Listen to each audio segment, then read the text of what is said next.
The wind cut across the Dakota plains like a rusty blade, carrying dust and the distant screech of iron wheels on new-laid track.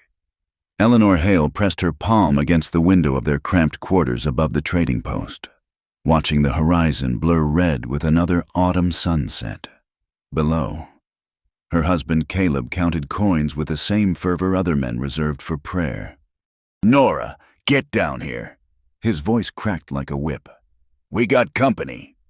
She smoothed her faded blue dress, one of two she owned, and descended the narrow stairs.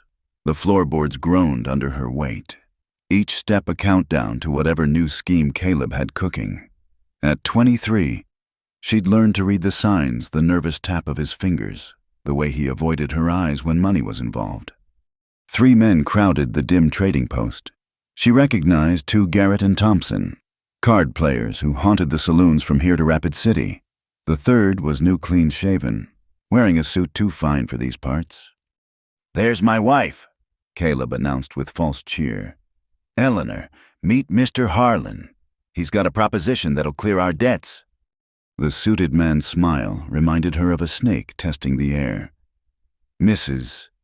Hale, your husband speaks highly of your reliability." "Does he now?"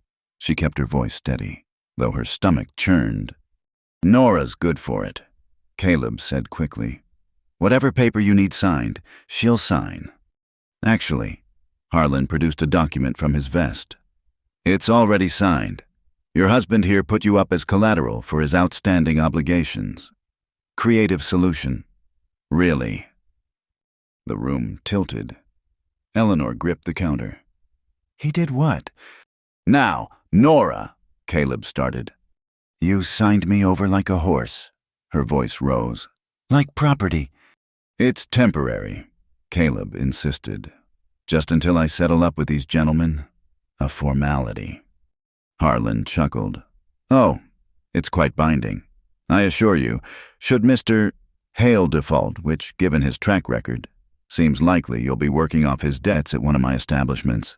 The railroad camps always need hospitality workers." The implication hit her like cold water. She looked at Caleb, searching for any sign of the man who'd promised her father he'd cherish and protect her. Found only a stranger counting someone else's money. "I won't do it," she said. Garrett shifted his weight, hand moving to his hip. "Don't think you understand. Ma'am, it's already done." The back door creaked open. Jamie stumbled in, arms full of firewood, his 16-year-old frame still growing into itself. He took one look at the room and froze. "Nora, what's wrong?" "Nothing, boy," Caleb snapped. "Get upstairs." But Jamie had learned, same as Eleanor, to read danger in a room. He set the wood down slowly, moving closer to his sister. "Well," Harlan stood, tucking the paper away. "I'll give you tonight to make your peace with the arrangement. My men will collect you tomorrow noon. Don't make us hunt you down, it'll only add to what you owe." After they left, Caleb poured himself whiskey with shaking hands. "It's not as bad as it sounds. Few months of work, maybe less if I get lucky at the tables." Eleanor slapped the glass from his hand. It shattered against the wall. Amber liquid running down like tears. "You sold me. I had no choice. They would have killed me." "Then you should have died like a man instead of living like a coward." She turned to Jamie. "Pack what you can carry. We're leaving." "You can't." Caleb grabbed her arm. "I'll tell the sheriff you stole from the till. They'll track you down." She wrenched free. "Let them try." Within an hour, she and Jamie slipped out the back with 2 canteens, hardtack, her mother's blue kerchief, and Caleb's spare rifle. The moon was new, leaving them to navigate by starlight and memory. They headed northwest, away from the railroad, toward the Badlands where even desperate men thought twice about following. By dawn, the wind had picked up, driving dust into their eyes and mouths. Jamie's cough worried her. He'd always been fragile since their parents died of fever. They needed shelter, water, rest, but stopping meant capture. "How far to the river?" Jamie asked. "Another day, maybe 2. if they lived that long. Eleanor's feet were already blistering in her thin boots. Behind them, she could hear dogs baying Caleb hadn't waited until noon. They crested a rise and froze. Below, a small band of riders moved across the Valley Indians. By their bearing and dress, Lakota, most likely. Eleanor's hand went to the rifle. "Don't," Jamie whispered. "If they're hostile, we're dead anyway." The riders had spotted them. 5 men, moving with casual grace that spoke of absolute confidence in their territory. The lead rider was younger than she'd expected, perhaps in his late 20s, with sharp cheekbones and eyes that missed nothing. He said something in Lakota, then switched to English. "You are running from someone." Not a question. Eleanor straightened, trying not to show fear. "That's our business." "Everything in this land is our business." His English was clear, educated. "The men following you, they bring dogs." Jamie coughed, doubling over. The rider's expression shifted, noticing the boy's pallor. "Your brother is sick." "He's fine," Eleanor lied. The rider studied them, a white woman and boy, obviously fleeing, obviously desperate. In the distance, the baying grew louder. "Those men," he said finally. "They are friends to the railroad." "They work for it," Eleanor admitted. Something passed between the riders. The leader made a decision. "Come, the dogs will lose you at the river." "Why would you help us?" His smile was sharp as winter frost. "Enemy of the railroad is friend to the Lakota. Also," he glanced at Jamie, who was struggling to stay upright. "Leaving children to die brings bad medicine." Eleanor had no choice. They followed the riders down secret paths, through draws and gulches she never would have found alone. The leader rode beside them, silent until she asked his name. "Chaska," he said. "It means firstborn son." "Eleanor Hale. This is my brother Jamie." "Hale." He tested the name. "Like the ice that falls from sky." "That's Hale, Hail. "English." He shook his head. "Same sound, different meaning. Always confusing." Despite everything, she almost smiled. They reached the river as the sun peaked. The Lakota camp spread along the banks, perhaps 30 lodges, smoke rising from morning fires. Women looked up from their work. Children peered out from behind their mothers. Eleanor felt every eye tracking them. An elderly woman approached, her face mapped with years, but her eyes still fierce. She spoke rapidly to Chaska in Lakota, gesturing at the strangers. "Red Leaf asks why I bring trouble to our camp," he translated. "Then why did you?" Eleanor asked. He dismounted, helping Jamie down. The boy was burning with fever now. "Because," Chaska said, "sometimes the right path is also the dangerous one." Red Leaf examined Jamie with practiced hands, clicking her tongue. She barked orders that sent younger women running for herbs and water. "She will help," Chaska told Eleanor. "But you must speak truth. Why do they hunt you?" Eleanor looked at this strange man who'd saved them, at the camp that could just as easily kill them as shelter them. Truth seemed the only currency worth trading. "My husband sold me to pay his debts, like a horse, like property." The words tasted bitter. "I refuse to be owned." Chaska was quiet for a long moment. Then, "Among my people, a woman belongs to herself, even in marriage. She keeps her own lodge, her own property. A man who tried what your husband did would be cast out." "Then I guess I'm in the right place." In the distance, dogs howled their frustration at the river's edge. Caleb's justice would have to wait. For now, Eleanor Hale was free, or at least free enough to breathe, to think, to choose her next move. Red Leaf emerged from a lodge, nodding to Chaska. Jamie would live. Her gestures said the fever would break. "Thank you," Eleanor said to them both, meaning it. Chaska studied her with those dark, knowing eyes. "The men who hunt you will not stop at the river. You bring danger here. Then I'll leave as soon as Jamie can travel. To go where? Back to the man who sold you, forward to the men who bought you. He shook his head. No. You will stay until we decide what to do. The railroad makes war on us already. What is one more enemy? He turned to go, then paused. Your mother's kerchief, blue like the summer sky. She is gone. Eleanor touched the fabric at her throat. 3 winters passed. Then she watches you still. Blue is the color of protection, of the West where spirits dwell. He smiled, and for the first time it reached his eyes. Perhaps that is why the wind brought you to us. As he walked away, Eleanor realized her feet had stopped hurting. The sun felt warm instead of punishing. Jamie's breathing had steadied in the healing lodge. She wasn't safe, might never be safe again. But for the first time since Caleb had shown his true nature, she could imagine a tomorrow that didn't end in chains. The wind shifted, carrying wood smoke and the scent of sage. Somewhere, a child laughed. Eleanor Hale closed her eyes and, for just a moment, let herself rest. The morning mist rose from the Powder River like spirits dancing, and Eleanor woke to the sound of women singing.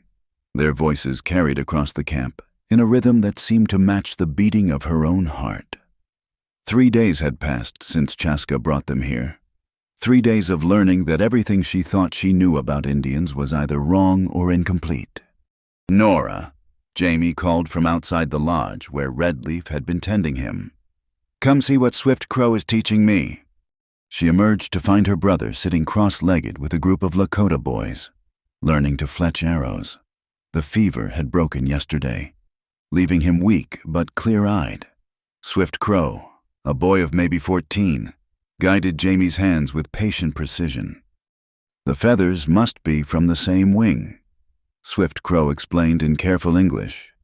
Otherwise, the arrow flies crooked, like a drunk white man. The other boys laughed. Jamie grinned. The first real smile she'd seen from him since their parents died.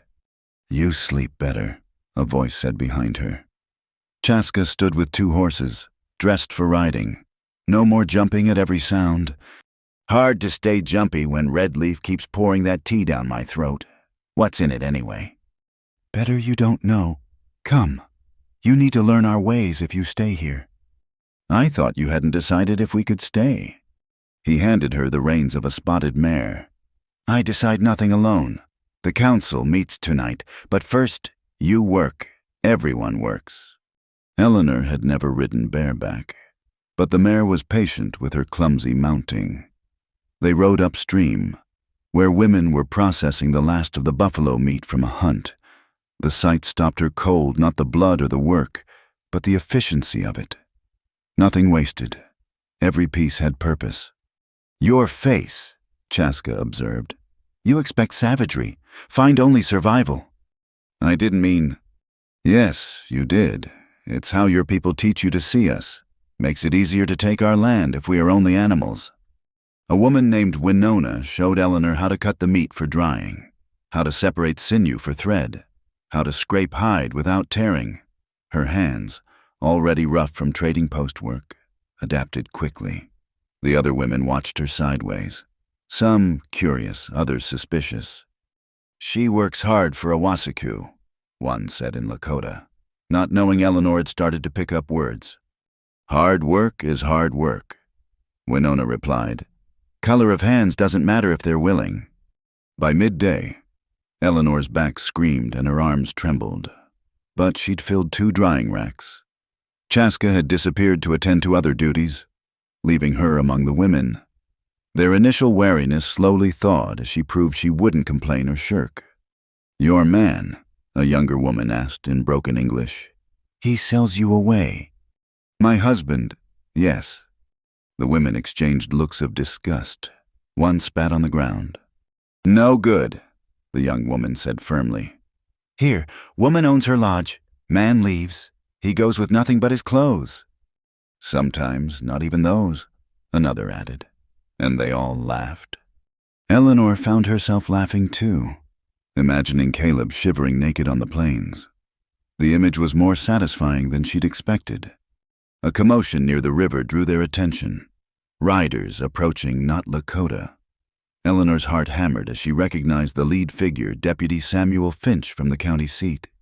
He'd always been fair, but fair didn't mean he wouldn't enforce bad law. Chaska materialized beside her as if from smoke. "Inside the lodge, now!" But Finch had already seen her. He rode forward slowly, hands visible, stopping at the edge of camp where warriors had gathered. "I come in peace," he called. "Need to speak with Mrs. Hale." "No Mrs. Hale here," Chaska replied evenly. "Son, I can see her standing right there." Finch removed his hat, wiped sweat from his brow. "Eleanor, I need to talk to you about your husband." Against Chaska's warning hand, she stepped forward. "What about him?" "He's filed charges. Says you stole money and goods from the trading post. Got a warrant here for your arrest." "That's a lie." "Maybe so, but it's a legal lie until proven otherwise." Finch looked genuinely unhappy. "You know I got no choice. You come peaceful. We can sort this out proper." "Sort it out?" Eleanor's voice rose. "Like how Harlan sorted out my husband's debts by making me property." Finch shifted in his saddle. "That paper ain't exactly legal neither, but if you run, it makes you look guilty of what Caleb's claiming." "And if I come with you?" "You'll get a trial, fair as I can make it." Chaska stepped between them. "Your fair trials, we know about those. How many of my people hang after fair trials?" "This is different." "Because she's white." Chaska's voice carried an edge sharp enough to cut. "Leave now!" The warriors shifted, hands moving to weapons. Finch was outnumbered 20-1, and he knew it. "I'll be back," he said to Eleanor. "With more men if I have to. Don't make this worse than it needs to be." After he left, the camp buzzed with tension. The council met early, voices rising and falling in the big lodge like thunder. Eleanor wasn't allowed inside, but she could guess the debate harboring her endangered everyone. Jamie found her sitting by the river, throwing stones at the sunset. "We should leave," he said quietly, "before we cause these people more trouble." "And go where?" "California, Oregon, somewhere Caleb can't reach." "With what money, what food, what protection?" She threw another stone, harder. "He's got the law on his side now. Every town will be watching for us." "The Lakota didn't ask for our problems." She turned to study her brother. In 3 days, he'd lost the sickly pallor, gained something else, confidence. Maybe, or hope. "You like it here." "They don't treat me like I'm broken." He picked up his own stone, skipped it across the water. "Swift Crow says I could be a good hunter once I get stronger. Says I see things others miss." Before she could respond, Red Leaf appeared, gesturing for them to come. The council had decided. Inside the lodge, the air was thick with pipe smoke and gravity. Elders sat in a circle, Chaska among them despite his youth. His face gave away nothing.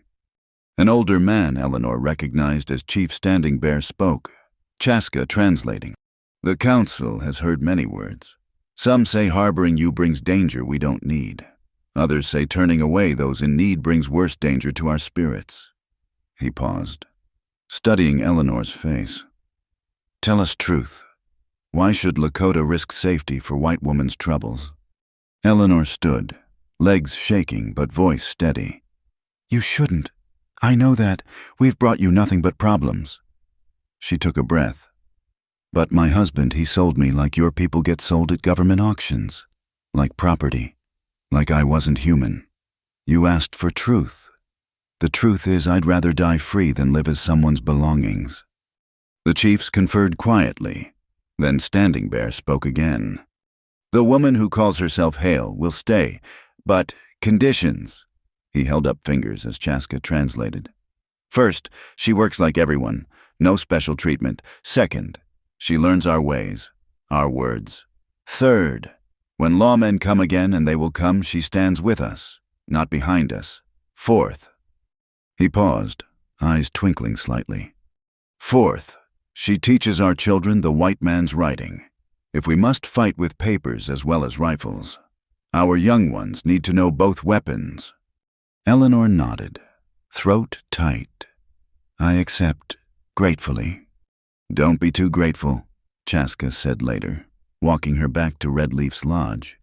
You just agreed to hardest job in camp. Teaching Lakota children is like herding wild mustangs. Harder than skinning buffalo. Much harder. Buffalo don't talk back.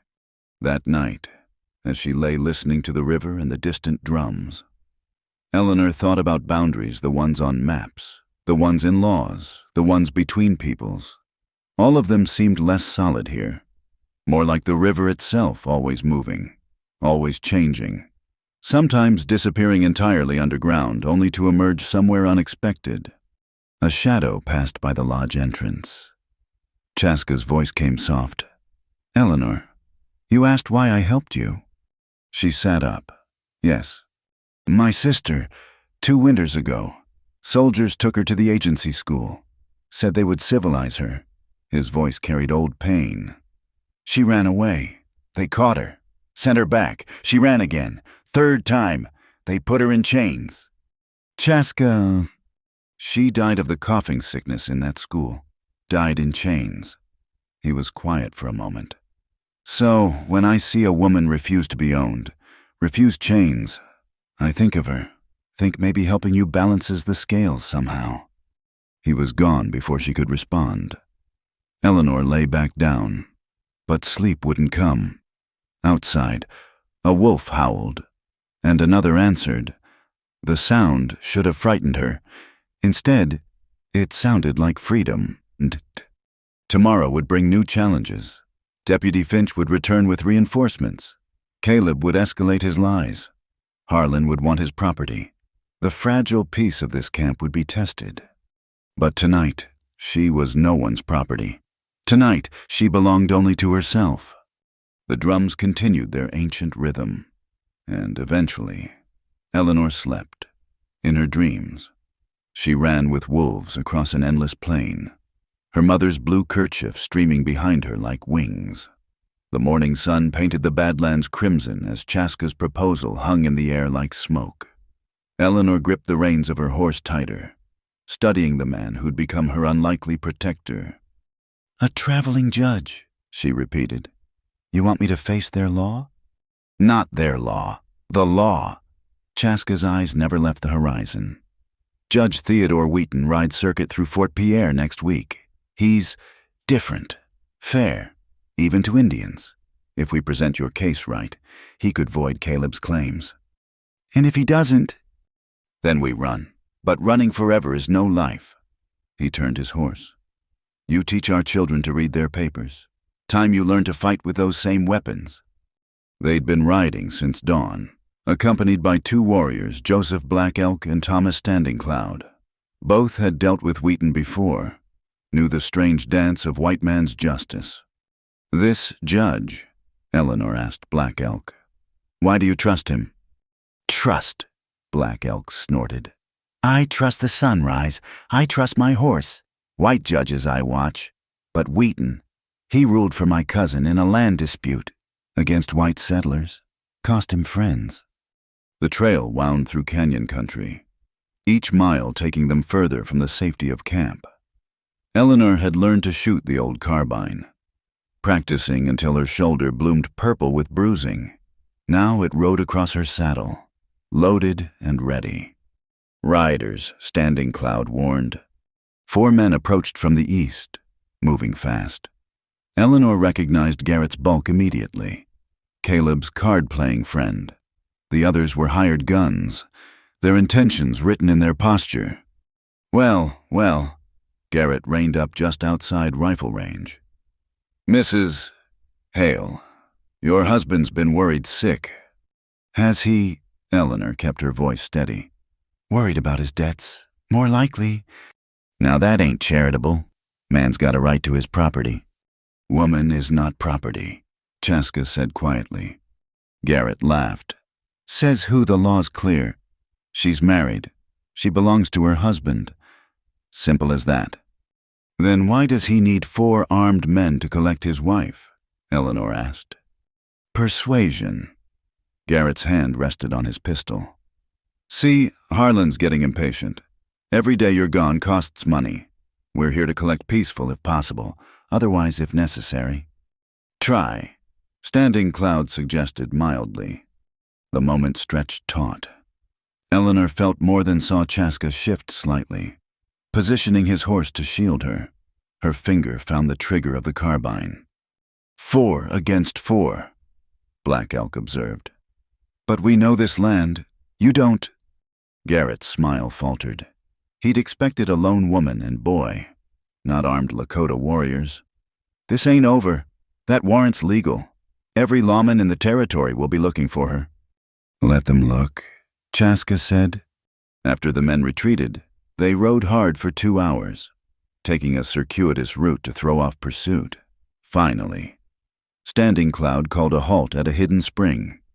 They'll be back, Eleanor said, watering her horse.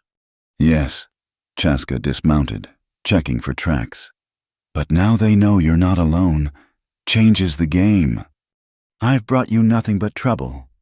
You've brought us an opportunity. He looked at her directly. Your people take our land with papers, laws, treaties we can't read. You teach our children to read. That's worth any trouble.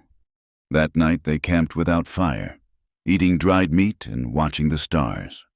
Black Elk told stories of the old days, before the railroad, before the endless waves of settlers. His voice carried loss but not bitterness, like a man recounting a dream. Your brother, Standing Cloud asked Eleanor. He stays strong. Stronger every day. Swift Crow has him convinced he'll be a great warrior. Maybe he will. Stranger things happen. He smiled. White woman learning to tan buffalo hide. Who would believe? The next morning brought unwelcome news. Fresh tracks showed a larger party had passed in the night at least 12 riders, heading toward the Lakota camp. Finch, Chaska said grimly. With his reinforcements? They rode hard, but arrived to find the confrontation already underway. Deputy Finch stood at the camp's edge with 15 men, some deputized townsmen, others Harlan's hired guns. The Lakota warriors had formed a protective line, weapons visible but not raised. Chief Standing Bear faced them, Red Leaf beside him translating. Jamie stood with the women and children, his face pale but determined, not harboring fugitives. Standing Bear was saying through Red Leaf, "The woman sought sanctuary. By our law, we give it." "Your law don't apply here," Finch replied, though he looked uncomfortable. "This is federal territory." "Since when?" Black Elk called out, riding into camp. "Last treaty says different." Finch turned, saw Eleanor. "Ma'am, please, don't make this harder.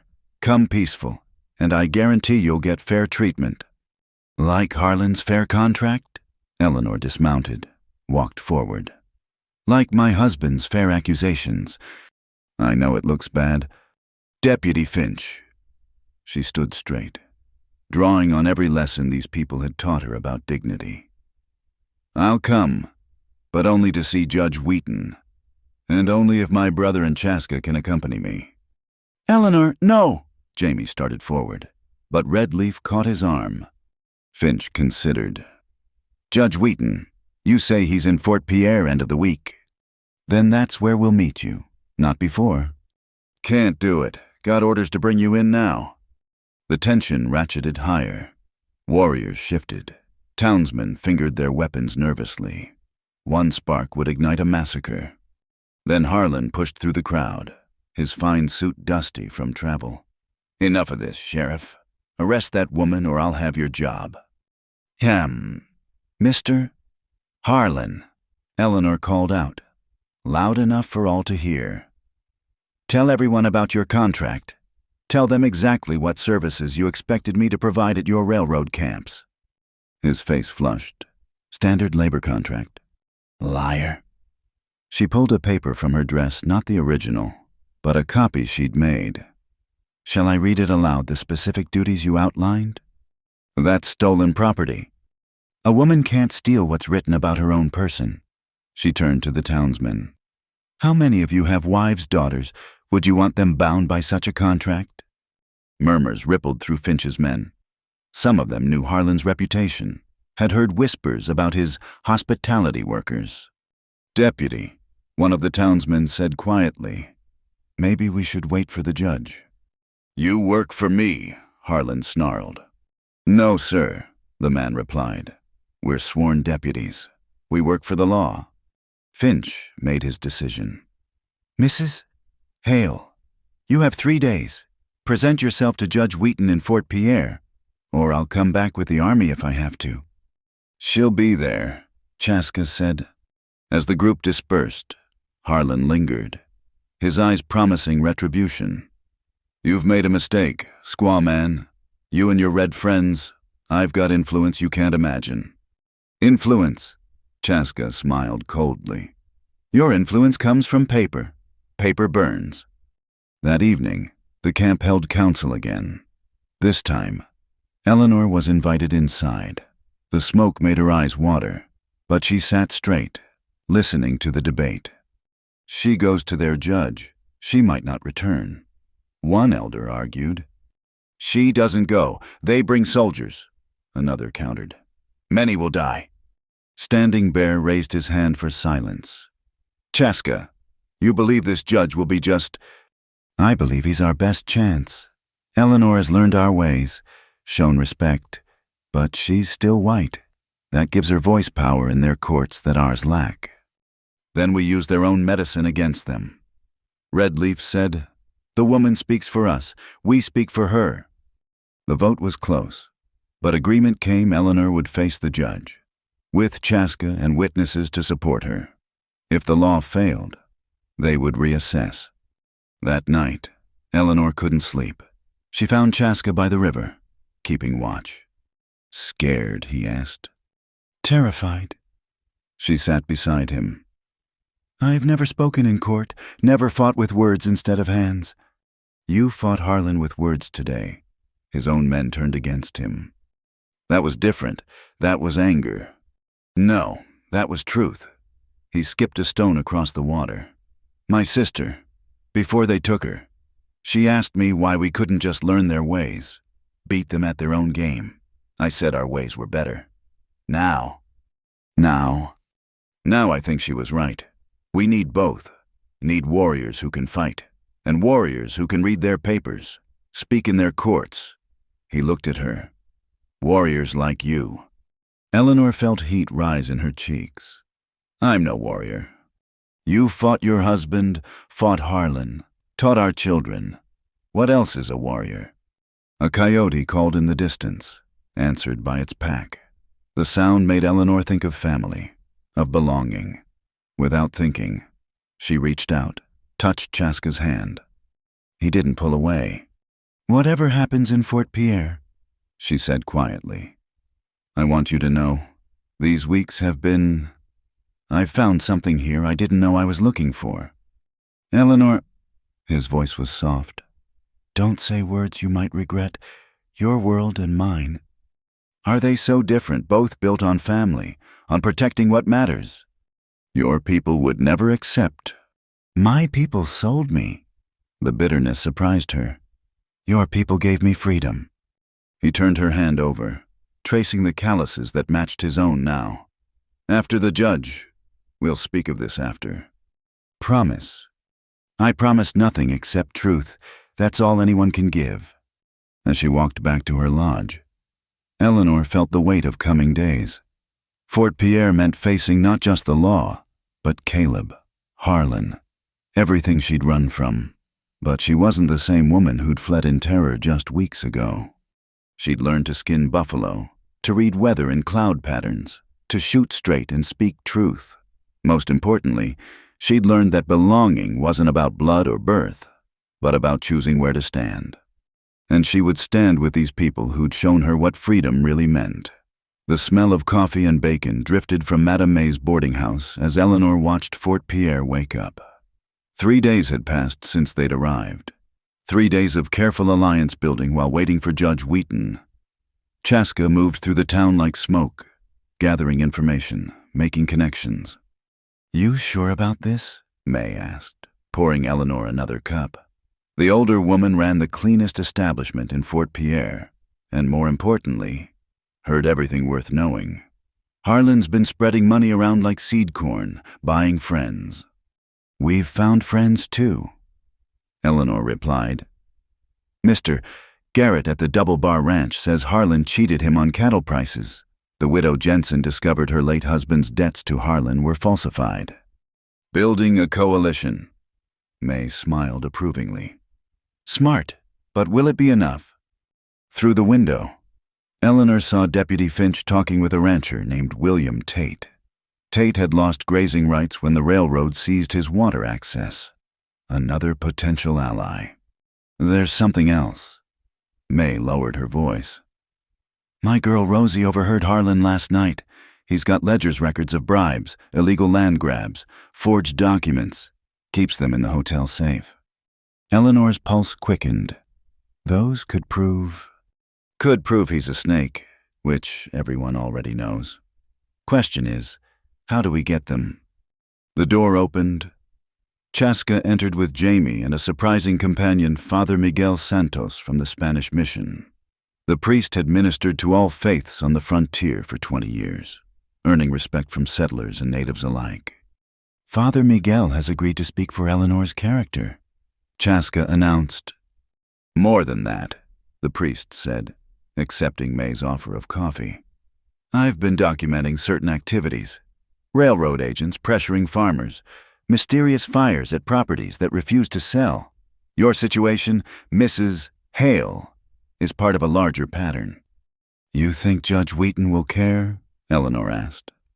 "Theodore Wheaton lost his own farm to railroad schemes before he studied law," Father Miguel replied. "He understands how power crushes the vulnerable." A commotion outside drew their attention.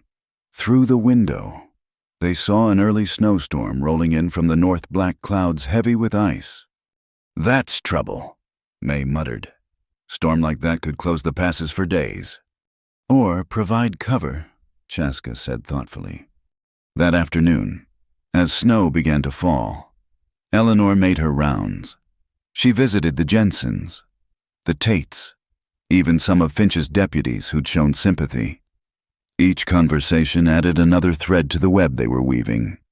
At the general store, she encountered an unexpected face Redleaf, wrapped in a trader's blanket, examining cloth.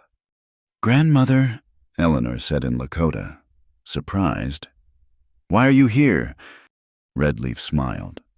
"You think we let you face wolves alone? Many are here, watching. The storm hides more than snow." Outside, Eleanor spotted what others might miss, a Lakota warrior lounging against a wall, looking like any other Indian come to trade. Another watered horses at the trough. Chaska hadn't just brought her to face judgment. He'd brought backup. "Be careful," Redleaf warned. "Your husband arrived this morning. He drinks at the Silver Dollar, telling lies to any who listen." Eleanor's stomach clenched. She'd known this moment would come, but dreaded it all the same. She found Caleb holding court in the saloon, whiskey loosening his tongue. His audience of drifters and day laborers seemed more interested in free drinks than his tales of wifely betrayal. "There she is," Caleb spotted her, struggled to his feet. "My devoted wife, come to beg forgiveness. Come to hear what new lies you're spinning." Eleanor kept her distance. Several patrons turned to watch. "Lies you stole from me. Ran off with savages? Probably spreading your legs for that redskin." The slap echoed through the saloon. Caleb stumbled back, hand to his cheek. "Careful," Eleanor said quietly. "Your true nature is showing." "You hit me," everyone saw. He looked around for support, found only uncomfortable faces. "She's violent, unstable." "Seems to me she's got cause," one rancher muttered. Caleb's face purpled. "I own you, the law says." "The law says many things." Judge Theodore Wheaton stood in the doorway, snow dusting his traveling coat. Though past 60, he carried himself with quiet authority, including penalties for false accusations and fraudulent contracts. The saloon went silent. Wheaton was early. "Your Honor," Caleb stammered. "I didn't know you'd arrived." Evidently. The judge's eyes were winter cold. "Mr. Hale, I assume I've been reading about your situation. Fascinating case. We'll convene tomorrow morning, weather permitting." He turned to Eleanor. "Mrs. Hale, I trust you have representation." "She has advocates, Your Honor." Chaska stepped from the shadows. "I speak for her." "An Indian, you can't be serious," Caleb sputtered. "Mr. Chaska has standing in my court," Wheaton said mildly, "as does anyone seeking justice. Tomorrow, 9 o'clock, Town Hall. Don't be late."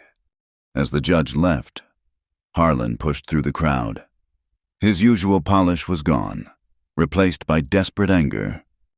"This changes nothing," he hissed at Eleanor.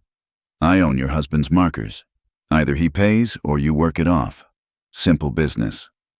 "Nothing about your business is simple," Eleanor replied. "Or legal.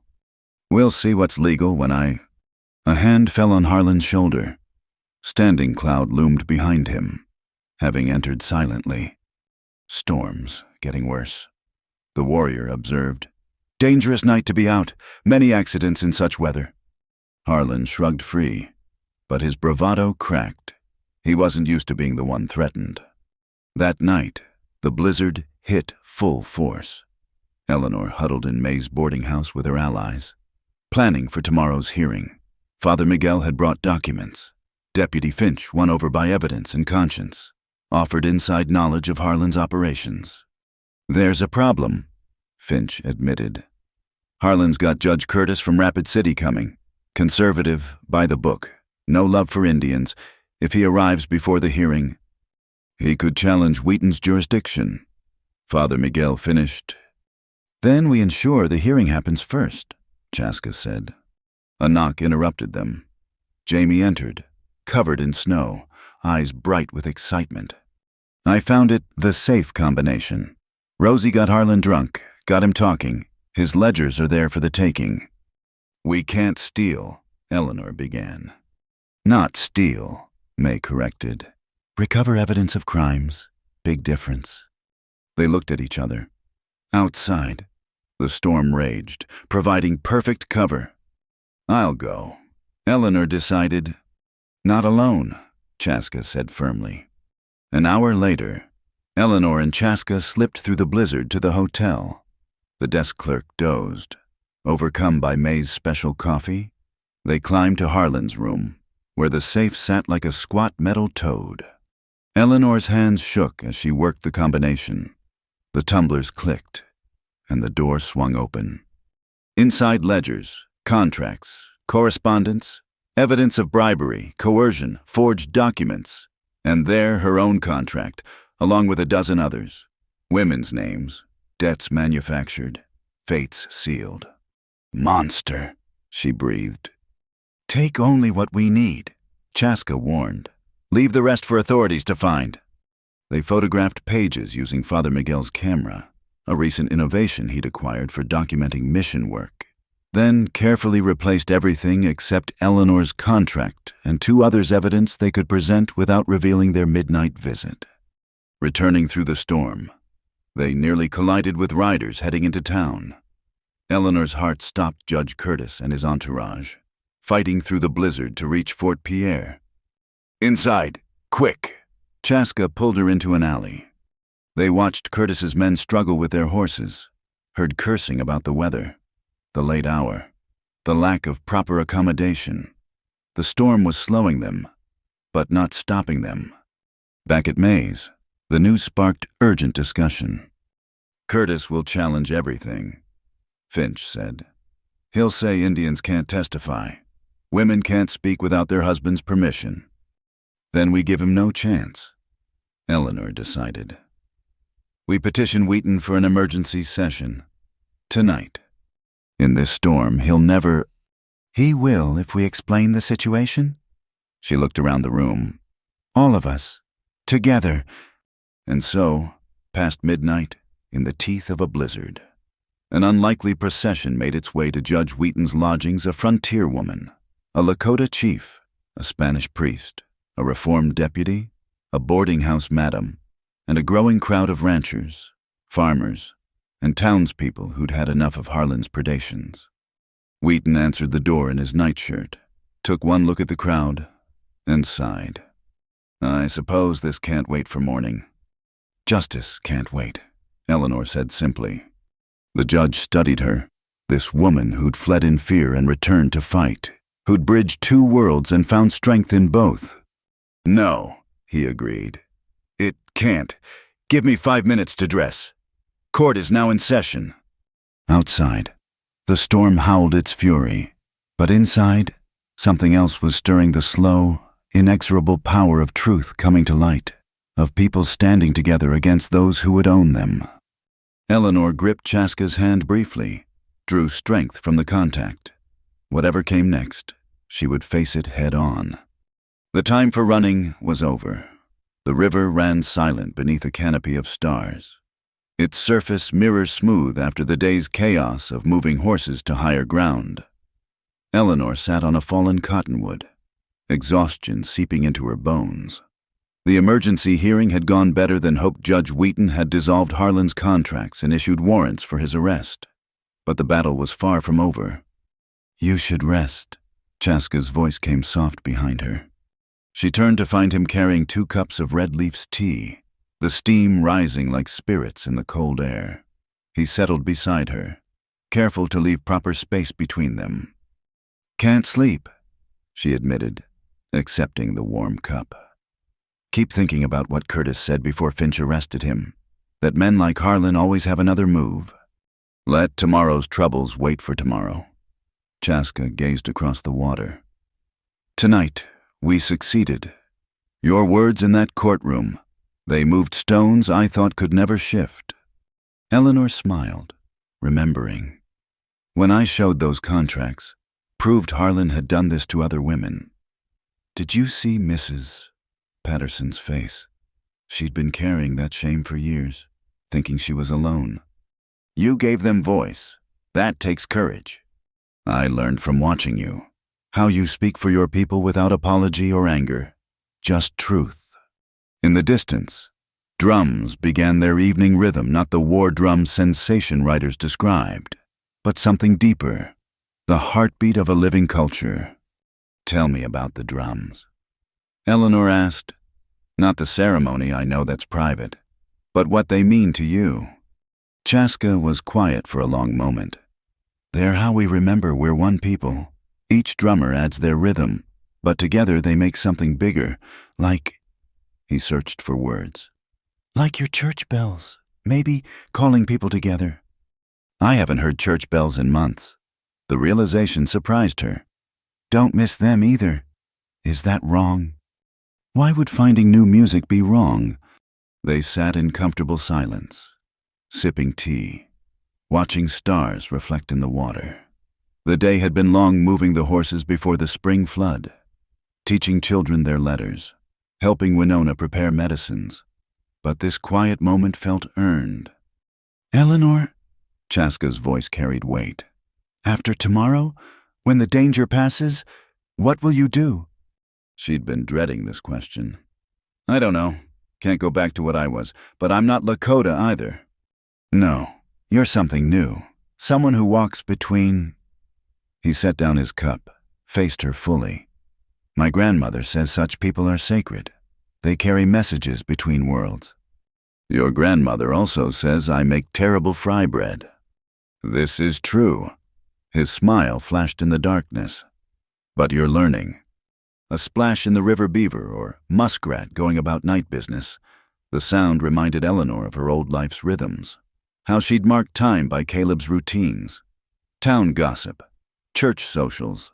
This life had different markers, seasons for hunting. Gathering, moving camp. Time measured by necessity, not convention. I've been thinking, she said carefully, about what Standing Bear said. About making a place that serves both communities. Somewhere people can trade fairly, learn from each other. A trading post. More than that, a school. Maybe a neutral ground. She turned to him. Is that foolish? My sister would have loved that idea. Pain flickered across his features. She believed understanding could bridge any gap. Eleanor reached out, hesitated, then placed her hand over his. Tell me about her. Not the sadness, the person.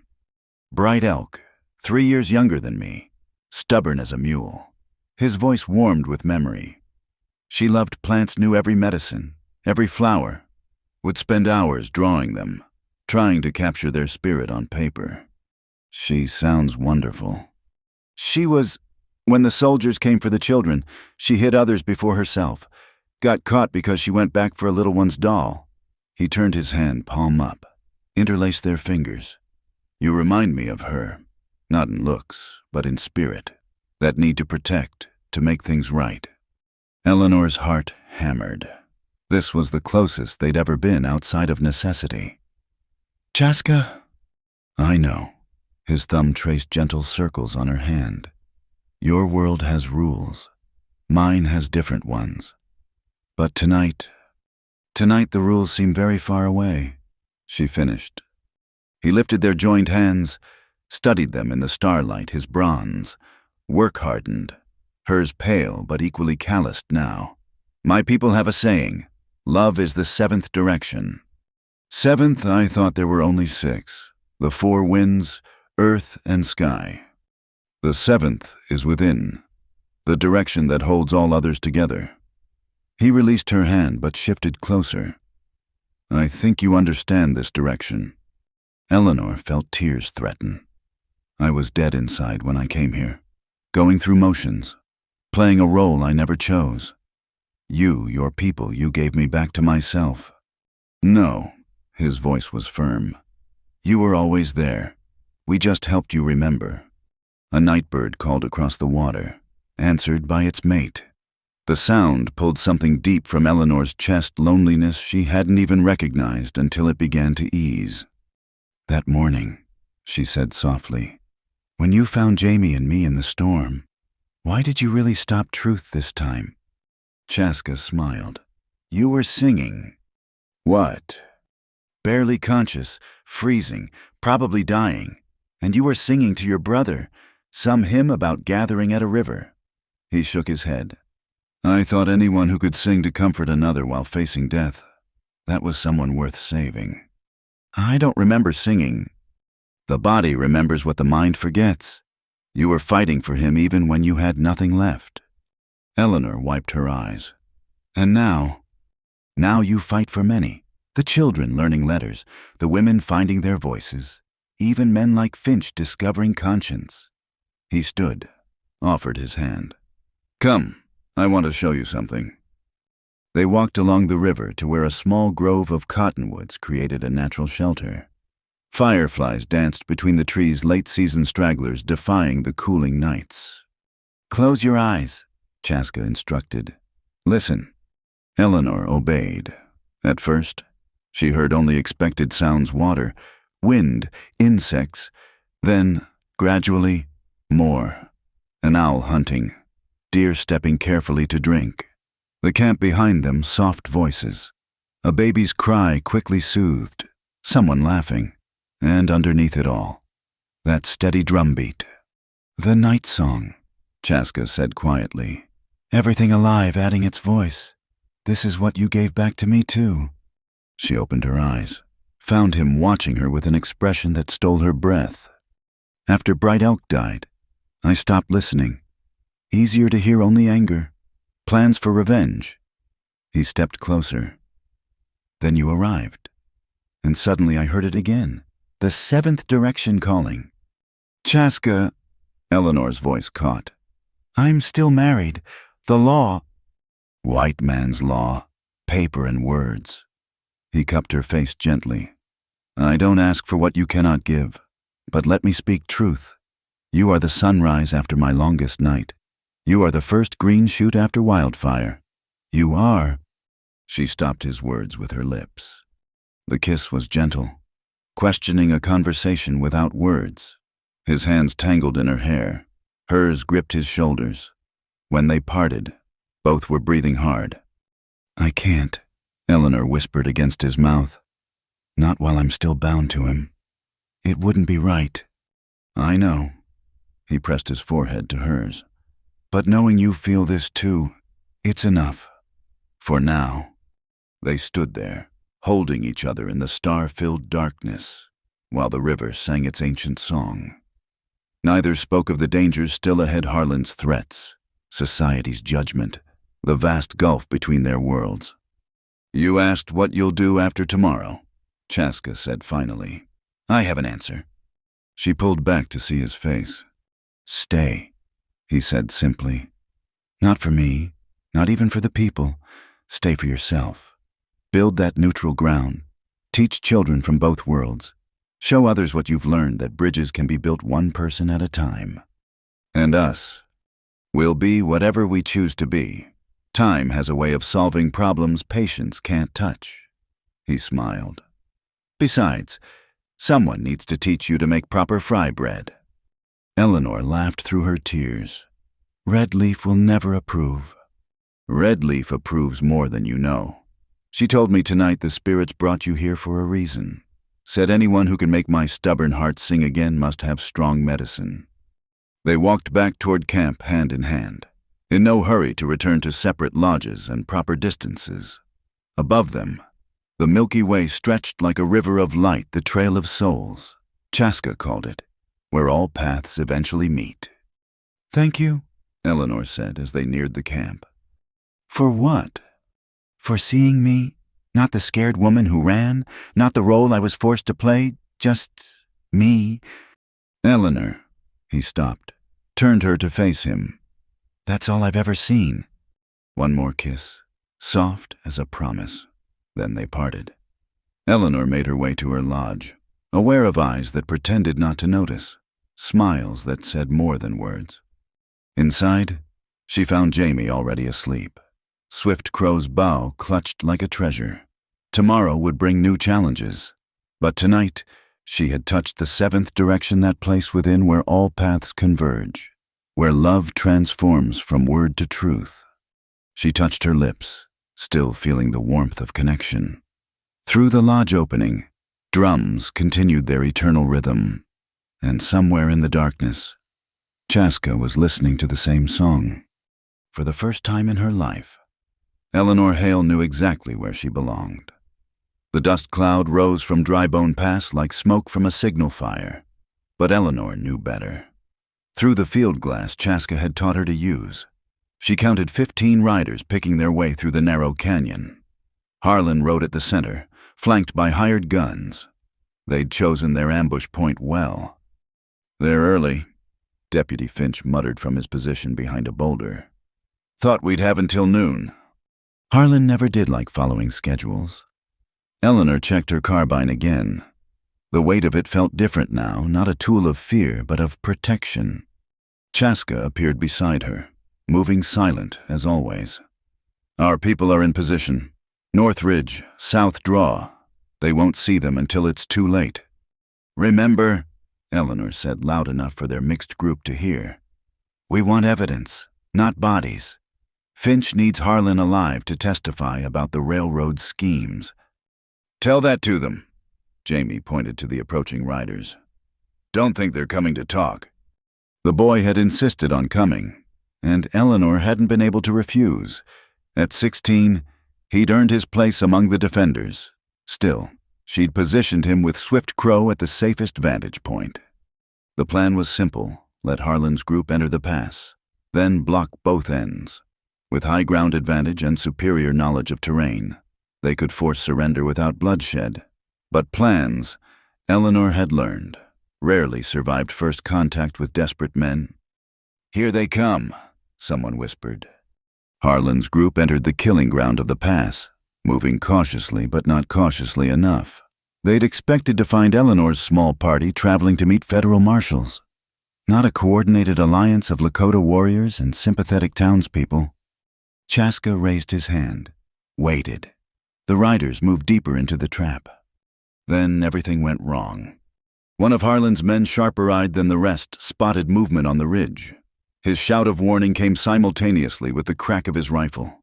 The shot went wild, but the damage was done. Now, Chaska dropped his hand. Warriors appeared on both ridges, weapons trained downward. Behind Harlan's group, more fighters emerged to block retreat. At the pass's narrow entrance, Deputy Finch and 5 townsmen took position. "Drop your weapons," Finch called out. "You're surrounded." For a heartbeat, Eleanor thought it might work. Harlan's men looked around wildly, seeing they were outnumbered 3-1 with no cover. Then Harlan himself spoke, voice carrying that snake oil charm that had ruined so many lives. "Boys, they can't shoot us all. Rush the entrance. It's our only chance." Gunfire erupted. Eleanor dropped behind her boulder as bullets whined overhead. Through the chaos, she heard Chaska shouting orders in Lakota, Finch trying to restore order, horses screaming. "Eleanor," Jamie's voice, high with fear. She looked up to see Caleb. How had she missed him in the group climbing toward Jamie's position? Her husband's face was twisted with rage, pistol in hand. "No," Eleanor broke cover, running up the slope. Caleb turned at her shout, gun swinging her way. Time slowed. She saw his finger tighten on the trigger, saw Jamie moving to protect her, saw Swift Crow drawing his bow. The gun fired. Eleanor felt the bullet tug at her sleeve but miss flesh.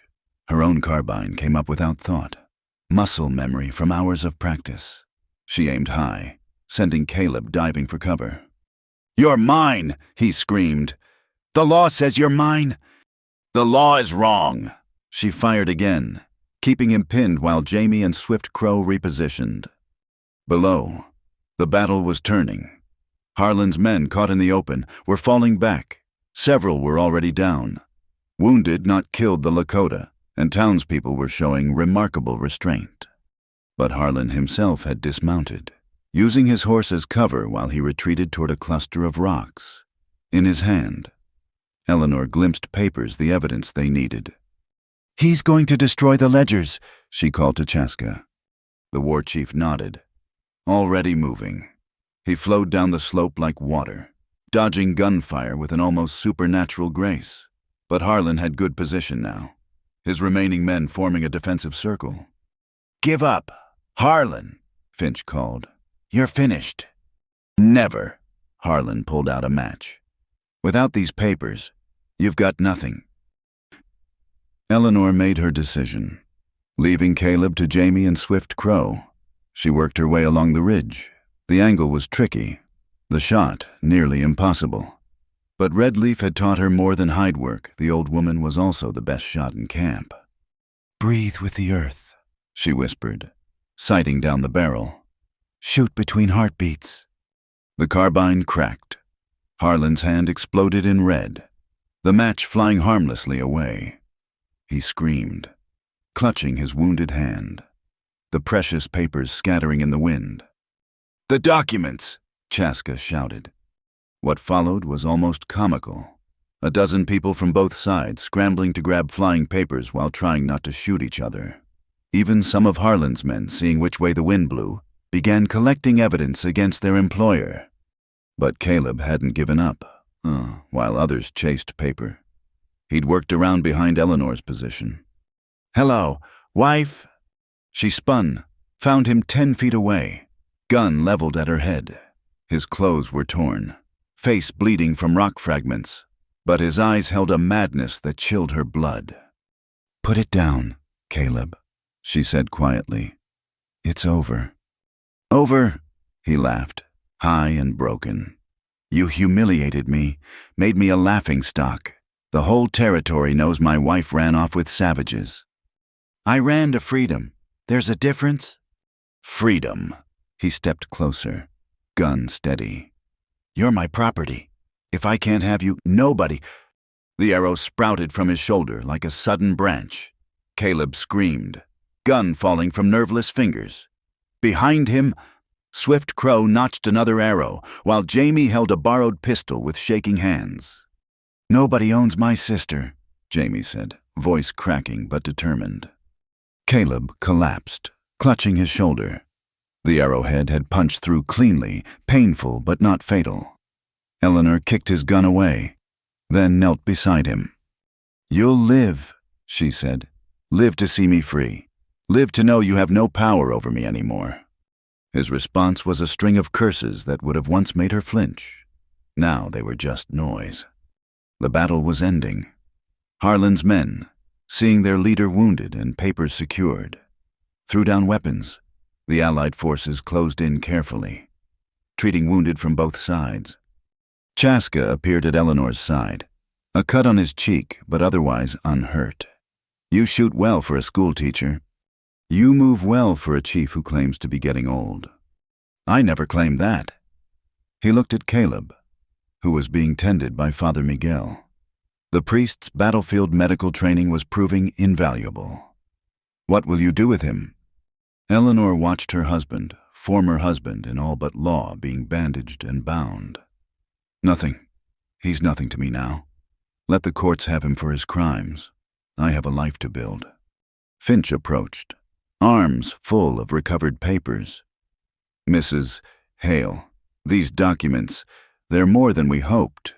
Names, dates, bribes to judges, senators, even a general. Harlan's whole network is here." "Then use it," Eleanor said simply. "Use it to help everyone he hurt." "This'll go all the way to Washington. You'll need to testify." She nodded. "I will. But first," she looked around at the mixed group Lakota and white. Men and women, all blooded now, in common cause. "First we tend our wounded, all of them." The aftermath was anticlimactic. Harlan and Caleb were taken into custody along with 6 surviving gunmen. 3 men had died in the fighting, all Harlans, all by their own choices. The Allied forces had multiple wounded, but none seriously. As the sun peaked overhead, they made camp at a spring near the pass. Eleanor found herself working alongside Madame May, who'd arrived with a wagon of medical supplies.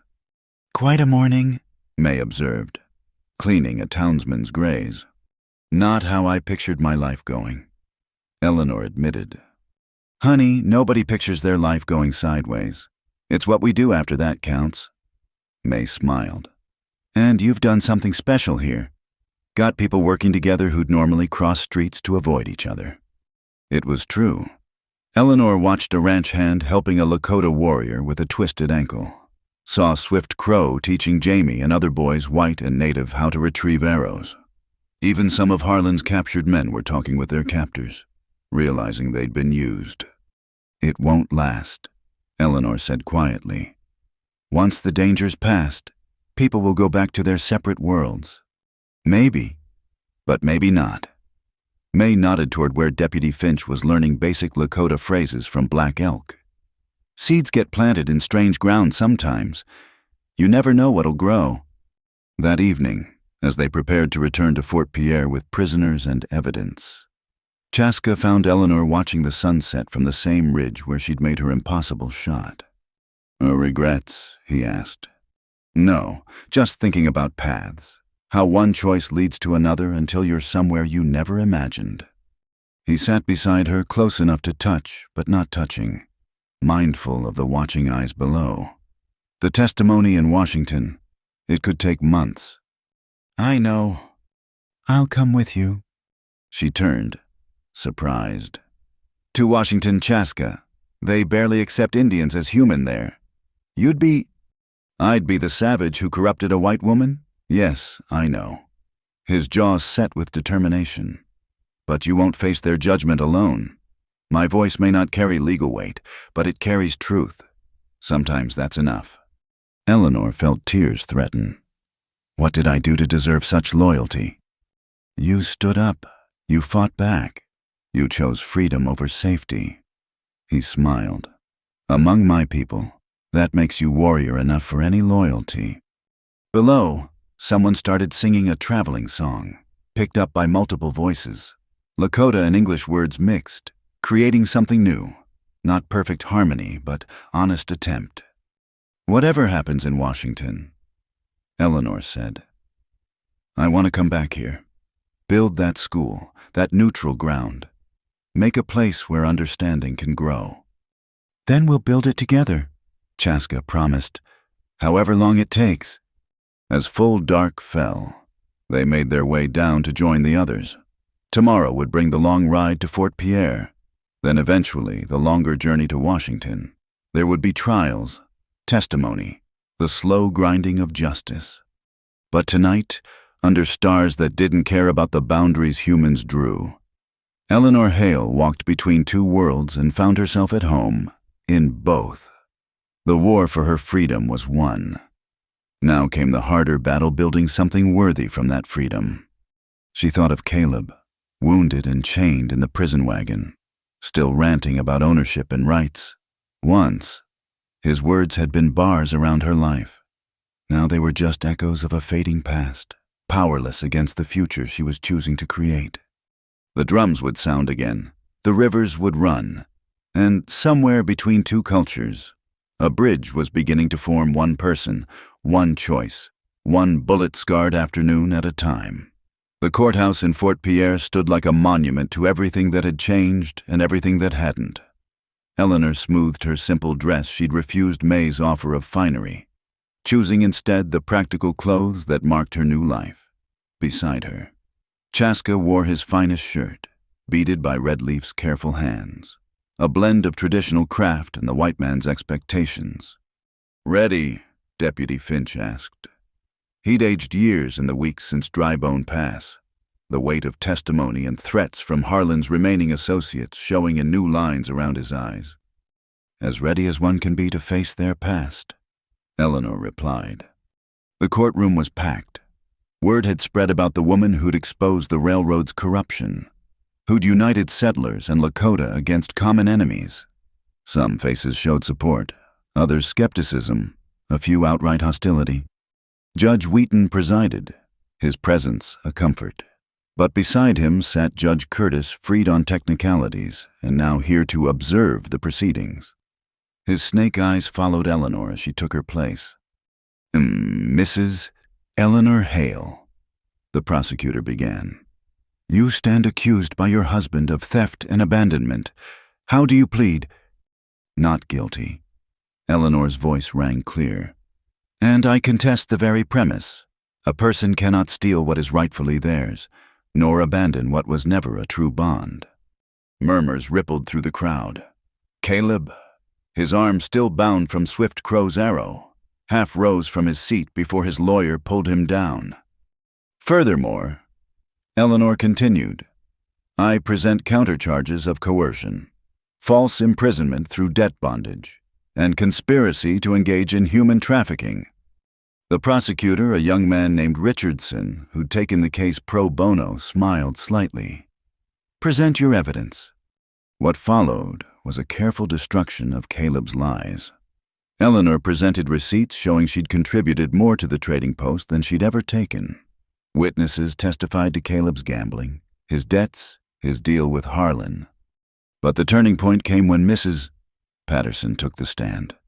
The widow, once shamed into silence, now spoke with quiet dignity about her own contract with Harlan, how Eleanor's courage had inspired her to come forward. "She showed us we weren't alone." "Mrs. Patterson said, looking directly at the judges, "that what happened to us wasn't legal just because it was written on paper."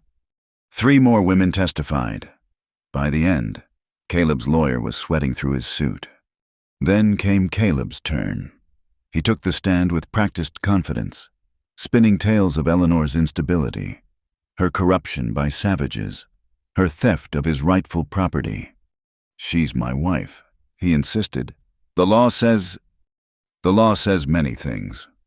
Judge Wheaton interrupted, "including that marriage is a partnership, not ownership. Continue." Caleb's composure cracked. His testimony became increasingly wild accusations of witchcraft, of Eleanor leading Lakota war parties, of conspiracies reaching to Washington itself. "Enough," Judge Wheaton finally said. "Mr. Hale, do you have any actual evidence of theft?" "She took herself," Caleb exploded. She was mine, and she took herself away. The silence that followed was deafening. Even Judge Curtis looked uncomfortable. Richardson stood. The defense rests, Your Honor. I believe Mr. Hale has made our case for us. But the trial wasn't over. Curtis leaned forward. If I may, Judge Wheaton, there's the matter of the woman's current arrangements, living among Indians, unmarried, setting a scandalous example. Eleanor felt Chaska tense beside her. She touched his hand lightly. Wait. Your Honor. Eleanor stood. May I address this directly? Wheaton nodded, though Curtis scowled. Eleanor faced the packed courtroom. Yes, I live among the Lakota. Yes, I've learned their ways. And yes, I've found more humanity there than I ever did in my marriage. She paused, gathering strength. But scandal. The only scandal is that we've made laws allowing one human to own another through marriage, that we've signed treaties we never meant to honor, that we've built prosperity on the backs of those we deem lesser. You forget yourself. Curtis snapped. You're a white woman. I'm a human being, Eleanor shot back. As are the Lakota who sheltered me, as are the women trapped by contracts like mine, as are the settlers cheated by men like Harlan. Justice shouldn't depend on color or gender. Your Honor, either the law protects all of us, or it protects none of us. The courtroom erupted. Some applauded. Others shouted condemnations. Wheaton gavelled repeatedly for order. When quiet finally returned, he spoke carefully. The court finds Eleanor Hale not guilty of all charges. Furthermore, given evidence presented, the court grants her petition for divorce on grounds of cruelty and abandonment of marital duties. Caleb surged to his feet. You can't. I can and I have, Mr. Hale. You're under arrest for conspiracy, false accusations, and assault. Deputy Finch. As Finch led Caleb away, still ranting. Judge Curtis stood. This isn't over. The federal authorities will hear about this travesty. They already have. A new voice interrupted. A man in a federal marshal's uniform entered. Judge Curtis, I have warrants for your arrest. Seems those documents from Harlan included some interesting payments to a certain judge. Curtis went white. As he was let out, Eleanor heard him mutter about savage justice. She almost laughed. If this was savage justice, she'd take it over civilized corruption any day. After the courtroom cleared, Eleanor found herself on the steps with her makeshift family Chaska. Jamie, Redleaf, May, even Finch. The weight that had pressed on her for months was gone. So, May asked, what now? Eleanor looked at Chaska, then at the mixed group of supporters who'd stayed. Ranchers, townspeople, Lakota, all waiting to hear what came next. Now we build, she said. The site they chose sat halfway between Fort Pierre and the Lakota camp neutral ground with good water and shelter from wind. Within days, volunteers from both communities arrived to help raise buildings.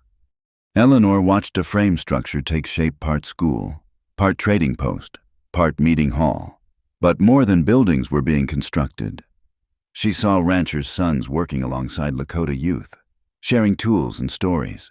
She saw women from town learning beadwork from red leaf while teaching letters in return. It's working, Jamie marveled, taking a break from sawing planks. At 17 now, he'd shot up in height, matching Swift Crow inch for inch. Early days yet, Eleanor cautioned, but she smiled. Chaska appeared with Father Miguel and a surprising guest, Standing Bear himself. The chief studied the construction with thoughtful eyes. This is good, he said through Redleaf's translation. But buildings are just wood and stone. What matters is here. He touched his chest. The bridges between peoples are built in the heart. That evening, they held a celebration, not a formal ceremony, but a gathering of workers sharing food and stories. Eleanor found herself teaching a group of children mixed heritage. Mixed heritage. Mixed futures, the alphabet using charcoal on wooden boards. Why do we need white man's writing? one Lakota boy asked. Because words on paper have power in their world. Eleanor explained. And you need to understand their weapons to protect what's yours. Like you learned our weapons, the boy pressed. Eleanor smiled. Exactly like that. As darkness fell, someone started a fire. The gathering grew, people drawn by light and laughter. Stories were shared, Lakota tales of coyote and wisdom. Settler stories of crossing the plains. New stories being born from the mixing. Chaska found Eleanor sitting apart, watching it all with wonder. Regrets, he asked, echoing his question from Drybone Pass. None. You. He sat closer than he would have months ago, though still mindful of propriety. My only regret is that Bright Elk couldn't see this. She dreamed of such things. She sees, Eleanor said softly, through every child who learns, every bridge built, every wall that falls, she sees. They sat in comfortable silence, watching the fire-lit faces of people who'd been enemies now sharing laughter. It wasn't perfect, there were still suspicious glances, careful distances maintained, old wounds not yet healed, but it was a beginning. The federal marshals want me to testify in Washington, Eleanor said eventually. About Harlan's network, the corruption, all of it. When? Next month. Richardson says it could help change laws, protect other women from contracts like mine. Chaska nodded slowly. You'll go. I have to, but... She turned to face him. I'll come back. This is home now. I know. He smiled. I'll keep your students practicing their letters, though my spelling is terrible. Your spelling is fine. It's your handwriting that needs work. Says the woman who still burns fry bread. They laughed, the sound mixing with others around the fire. Tomorrow would bring new challenges. There were those in both communities who opposed this mixing, who wanted the old boundaries maintained. There would be setbacks, conflicts, days when the dream seemed impossible. But tonight, under stars that blessed all equally, Eleanor saw the future taking shape, not in grand gestures, but in small moments, a ranch wife learning to bead, a Lakota warrior helping frame a door, children of both worlds playing together in the dust. She thought of Caleb in his cell, awaiting transport to federal prison. He'd tried to own her, to make her small and controllable. Instead, he'd driven her to discover strength she never knew existed, to forge alliances that would outlast any marriage contract. Thank you, she said suddenly to Chaska. For what? For seeing me as more than I saw myself, for believing I could be a bridge. He took her hand openly now, no longer hiding. You were always a bridge. You just needed to find your river. Around the fire, someone started singing an old hymn Eleanor recognized, but with a rhythm that spoke of drums and open plains. Others joined in, creating something new from pieces of the past. This was how the world changed. Eleanor realized, not in courtrooms or capitals, but around fires where people chose to see each other as human. One song, one story, one shared meal at a time. The sparks rose toward the stars, carrying prayers in multiple languages to whatever power listened. An Eleanor Hale teacher, survivor, bridge between worlds added her voice to the chorus, finally free to sing her own song. Spring returned to Dakota territory like a cautious friend, melting snow revealing green shoots of possibility. Eleanor stood at the doorway of the completed schoolhouse, watching children arrive for morning lessons, some on foot from town, others riding in from the Lakota camp. The sight still filled her with wonder 6 months after the trial that changed everything. Sister Nora, little Mary Patterson, ran up, braids flying. Look, I wrote my name in both alphabets. Eleanor examined the careful letters, English, and the Lakota symbols Red Leaf had been teaching alongside. Beautiful work. Mary, your mother will be proud. Inside, the schoolroom buzzed with mixed voices. Jamie and Swift Crow had become teaching assistants, helping manage the 23 students who now attended regularly. The walls displayed maps next to traditional paintings, arithmetic beside beadwork patterns, education that honored both worlds. "Class, settle please," Eleanor called. "Today we have special visitors." The door opened to admit Federal Marshal Williams and a woman Eleanor had corresponded with but never met Mrs. Catherine Bennett from the Women's Legal Aid Society in Washington. Her testimony there 3 months ago had sparked more than she'd dared hope. "Children," Eleanor said. "Mrs. Bennett has come all the way from the Capitol to see what we've built here." Catherine Bennett was younger than Eleanor expected, with sharp eyes that missed nothing. She watched the mixed classroom with careful attention, white children and Lakota learning side by side, sharing slates and stories. "Remarkable," she murmured to Eleanor. "Your letters didn't do it justice." After lessons, Eleanor gave her visitors a tour of the growing settlement. What had started as a single building had expanded a trading post run jointly by townspeople in Lakota, a medical clinic where traditional and frontier medicine worked together, even a small chapel where Father Miguel held services that welcomed all faiths. "This is what's possible," Eleanor explained as they walked. "When people choose cooperation over conquest."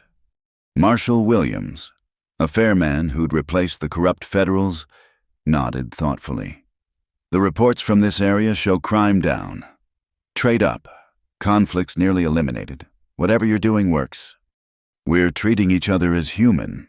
Eleanor said simply, "It's not complicated." They paused at the Memorial Garden, a small space honoring those lost to violence on both sides. Fresh flowers lay at each marker, placed by various hands.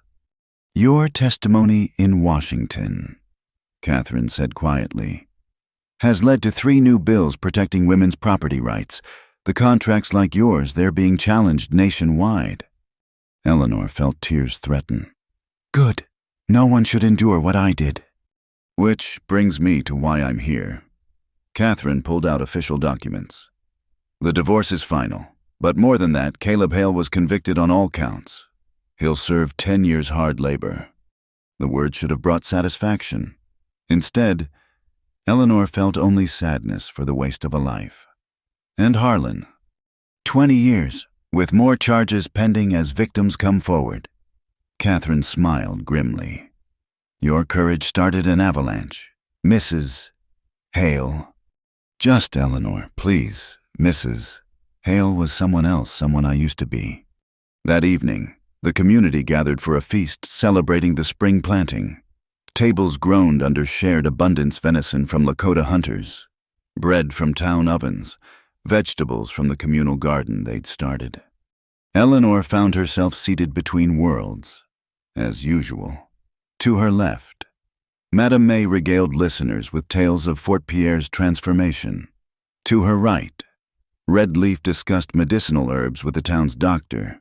And across from her, Chaska caught her eye with a smile that still made her heart race. They'd been careful these months, respectful of both communities' sensibilities, while building something deeper than either had expected. Their connection was no secret, but they'd taken time to let wounds heal, laws settle, futures clarify. "Attention, everyone," Deputy Finch stood, raising his cup. "I've got news from the territorial governor." The crowd quieted. Governor's messages rarely brought good tidings.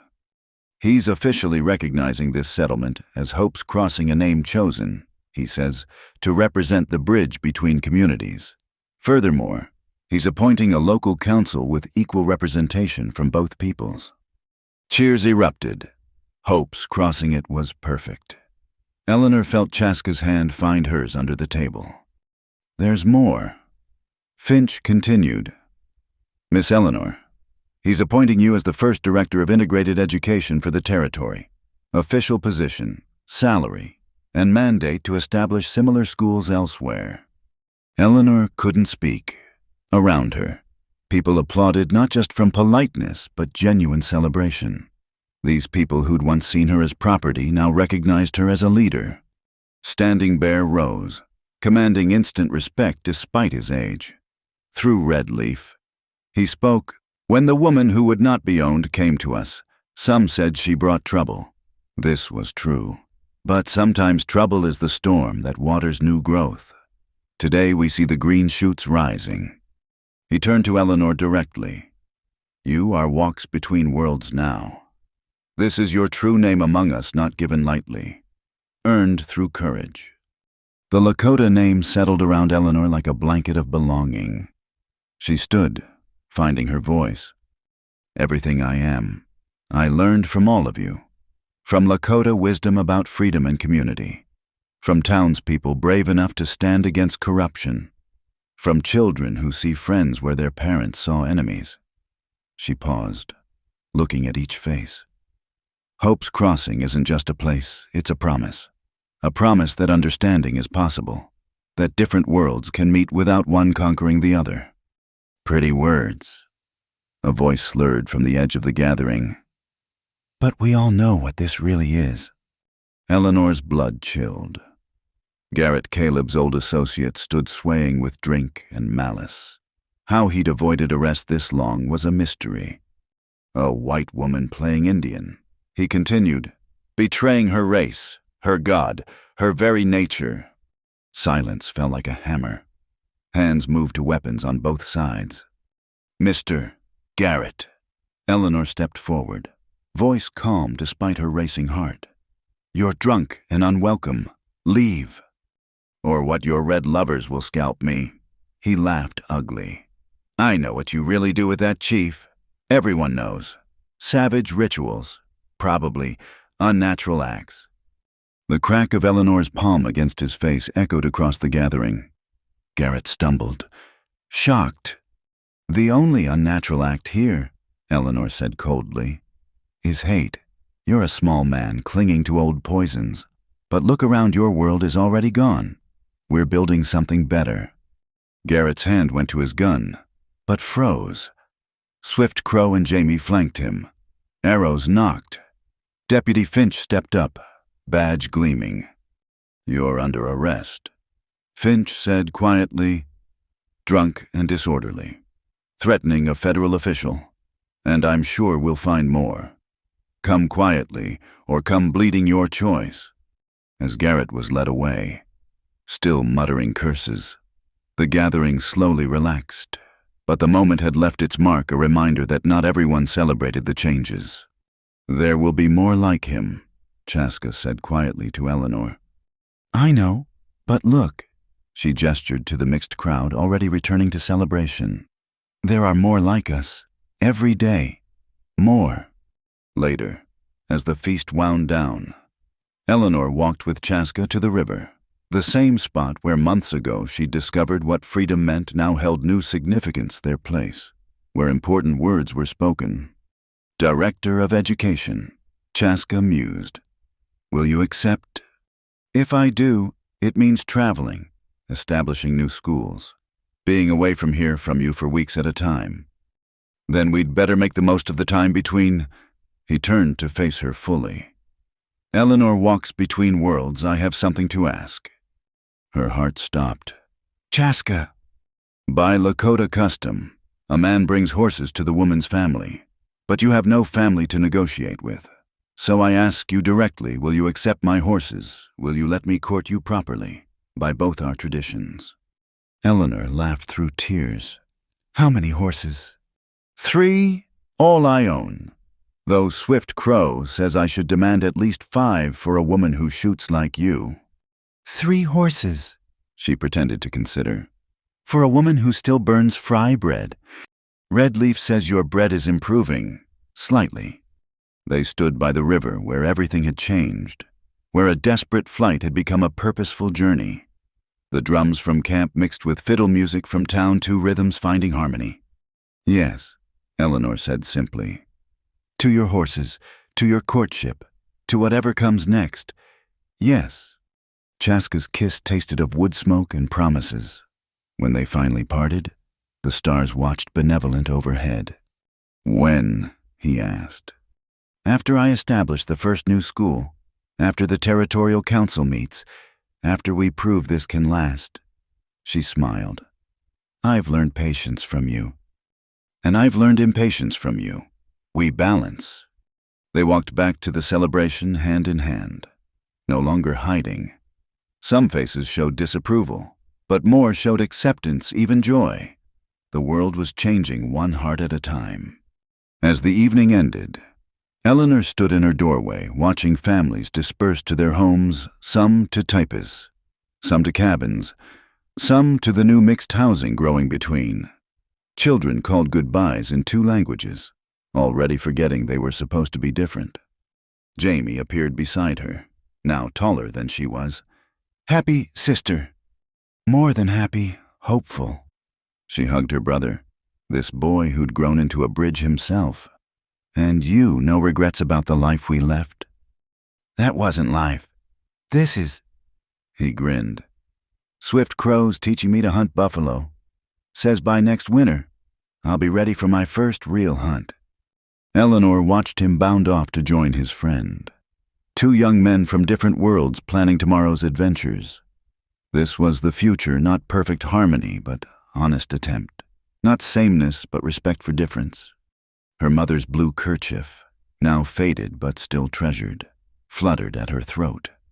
Eleanor touched it, remembering the frightened woman who'd fled with only this reminder of love.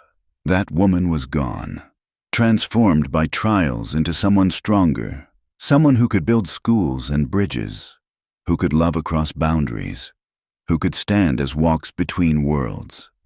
Tomorrow would bring challenges. There would be more Garretts, more resistance, more moments when the dream seemed impossible.